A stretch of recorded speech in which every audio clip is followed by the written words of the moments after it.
Nós estamos começando o programa Verdade e Vida, o programa da Igreja Presbiteriana do Brasil, preparado com tanto carinho para abençoar o seu coração, a sua família. Muito obrigado pela sua audiência, nossa gratidão às igrejas irmãs que são parceiras nossas na divulgação do programa Verdade e Vida.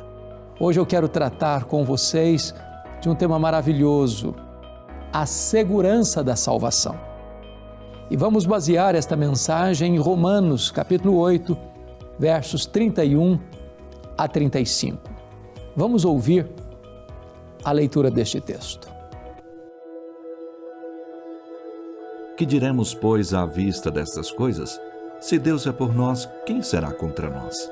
Aquele que não poupou o seu próprio filho, antes por todos nós o entregou, porventura não nos dará graciosamente com ele todas as coisas? Quem intentará acusação contra os eleitos de Deus? É Deus quem nos justifica. Quem nos condenará?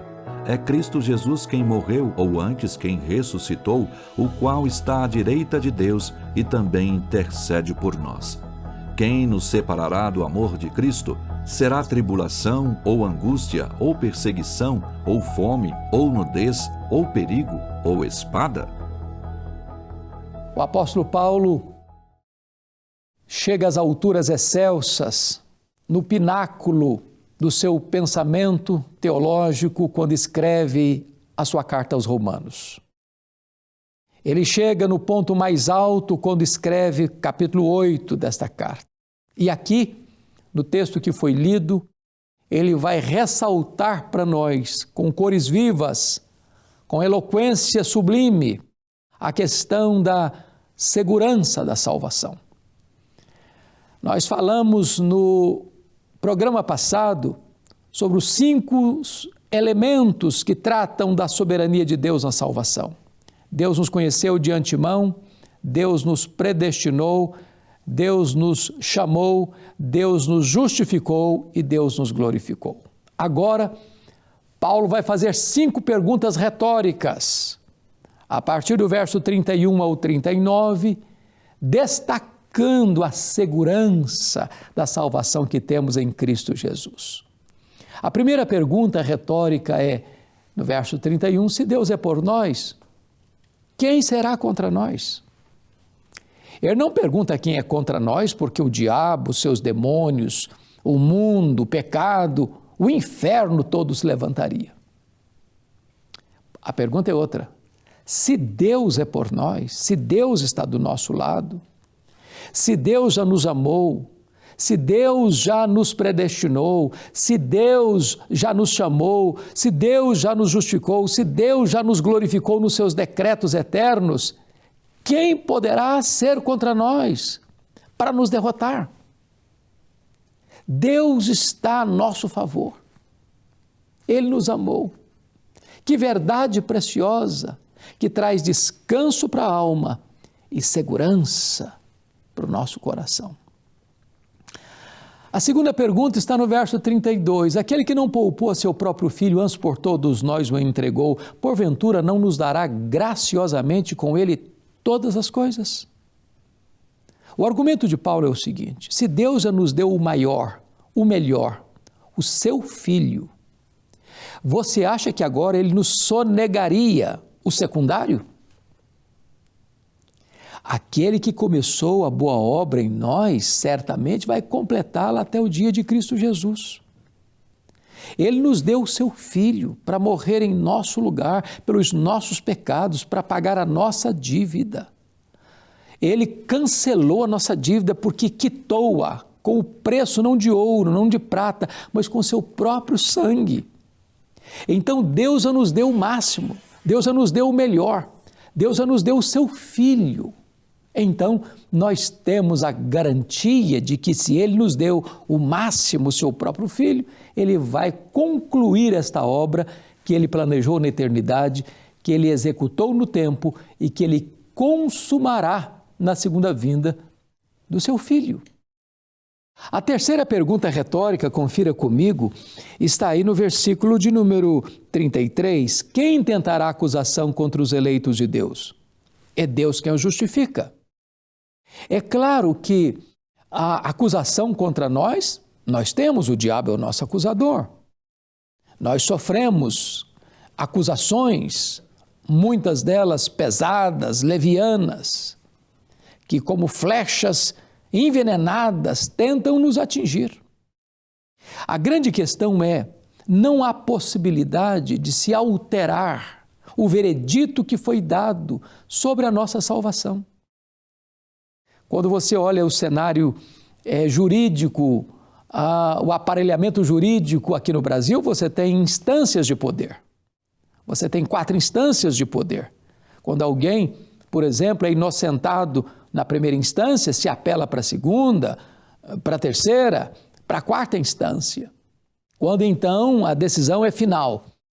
O que Paulo está dizendo é que ninguém pode intentar acusação contra nós, porque a decisão de que fomos justificados foi tomada no Supremo Pretório Divino, no Supremo Tribunal do Céu. É o reto e supremo juiz que está dizendo, não tem mais condenação sobre a sua vida, você que creu em Cristo e que está em Cristo.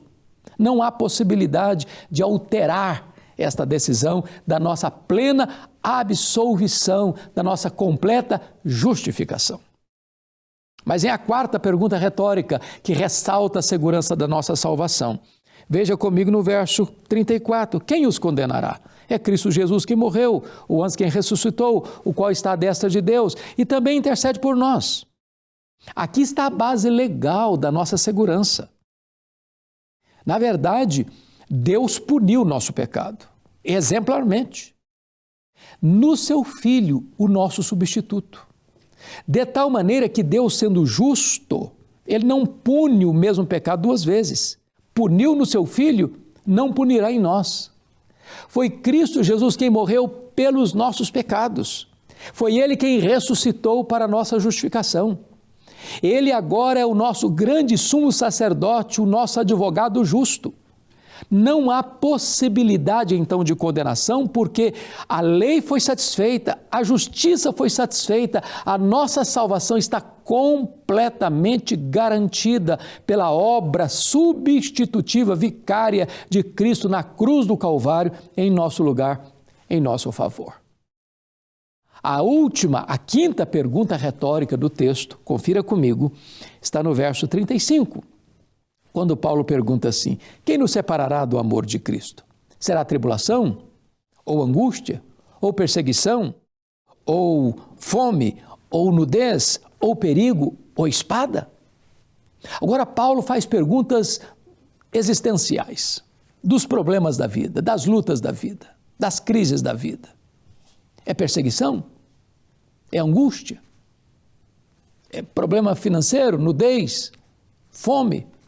É perseguição de espada, é o martírio. E você poderia acrescentar qualquer tipo de problema que possa advir à sua vida. O que ele está dizendo é que nada, nenhuma circunstância, nenhum problema, nenhuma situação, nem problema financeiro, nem problema de saúde, nem perseguição de qualquer ordem, nem opressão, nem prisão, nem martírio, nada, absolutamente nada pode tirar você das mãos de Cristo, arrebatar você deste amor eterno que colocou os olhos em você antes que o mundo fosse criado. Ô gente, que verdade bendita! E Paulo não poderia concluir de outra maneira a não ser dizendo, eu estou bem certo de que nem a morte, nem a vida, nem anjos, nem principados, nem poderes, nem altura, nem profundidade, nem qualquer outra criatura poderá separar-nos do amor de Deus que está em Cristo Jesus, nosso Senhor. Eu digo a você o que Paulo disse a Timóteo, toma posse da sua salvação. Celebre a Deus com alegria por causa desta tão grande salvação. Aproprie-se dessa certeza, desta garantia. Quem garante a nossa salvação é o próprio Deus. Quem persevera é o próprio Deus. Se você está em Cristo Jesus, nada nem ninguém pode arrancar você das mãos de Jesus. Então, desfrute da alegria e da segurança da sua salvação em Cristo Jesus. Se você ainda não foi para Cristo, ainda não olhou para Ele como seu Redentor e Senhor, corra agora mesmo para os braços dele, porque as portas da graça estão abertas e hoje mesmo você pode receber o presente da vida eterna. Eu quero orar com você, colocar a sua vida nas mãos de Deus. E você hoje pode tomar a decisão mais importante da sua história, recebendo a Cristo como seu Salvador e tendo nele a vida eterna. Pai, eu te peço que tu apliques esta palavra ao coração daqueles que nos assistem, para que eles recebam a vida eterna e tenham segurança da salvação. Em nome de Jesus. Amém. A Igreja Presbiteriana do Brasil é fruto de uma ação missionária da Igreja Norte-Americana, que enviou o jovem pastor Ashbel Green Simonton ao nosso país em 1859, com um profundo desejo no coração de apresentar o Evangelho da graça de Jesus aos brasileiros. Ao longo desses 161 anos de história, o ideal missionário tem se tornado realidade, e a partir do seu compromisso com a integridade bíblica em uma perspectiva teológica reformada, que com o propósito de fazer a diferença na sociedade, a IPB tem sido um instrumento usado por Deus para alcançar e transformar a vida de milhares de pessoas no Brasil e no mundo. A Igreja Presbiteriana em cada cidade, com suas escolas, hospitais, projetos sociais e missionários, cumpre a sua missão, visando a glória de Deus. Igreja Presbiteriana, há 161 anos, evangelizando o Brasil. Rodrigo, que privilégio ter o irmão mais uma vez aqui comigo para encerrar o programa. Pastor Hernandes, eu que me alegro, né, com essa possibilidade de ficar ali podendo assistir essa mensagem, né, em primeira mão, e já fico pensando assim, em poder compartilhar com algumas pessoas, né, sempre tão abençoadora a mensagem Amém. Que vem da palavra de Deus, ainda mais focada, né, em um assunto tão especial que diz respeito à salvação que nós temos em Cristo Glória Jesus. a Deus. E se você também tem, como eu, sido impactado pelas mensagens do programa Verdade e Vida e gostaria de receber aí na sua casa, no seu telefone, essa mesma mensagem para você poder compartilhar com seus amigos, com seus vizinhos e com seus parentes, entre em contato com a gente. Basta você mandar uma mensagem para o nosso WhatsApp, escreve lá a palavra VIDA. O nosso código de área é o 11 947 18 94 50. E aí a gente vai mandar para você, na sua casa, no seu telefone, você vai receber no seu celular essa mensagem de hoje para você compartilhar com quem você quiser. Eu sei, você deve estar pensando assim, mas eu gostei tanto que eu queria ouvir as outras. Você também pode ouvir as mensagens da semana passada, da anterior e todas as outras nos nossos canais lá no YouTube, tanto no canal oficial da Igreja Presbiteriana do Brasil, youtube.com/presbiterianabr, como o youtube.com/programa Verdade e Vida. E você pode assistir de novo e compartilhar com quem você quiser essas mensagens preciosas da parte de Deus, para o nosso crescimento, amadurecimento a cada dia, não é verdade? É verdade. Amém. Muito obrigado, pastor. Eu que agradeço. Muito bem, gente, o nosso programa está encerrando, mas nós retornaremos, se Deus permitir, no próximo sábado, neste mesmo horário, neste mesmo canal. Deus abençoe a todos vocês e até lá, se Deus quiser.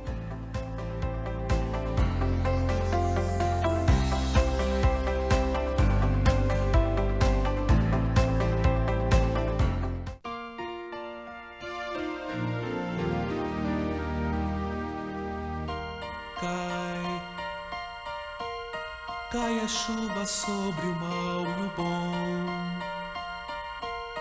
nasce o sol e nem faz distinção. Assim é a graça do eterno Deus, derramada sobre os filhos seus, e só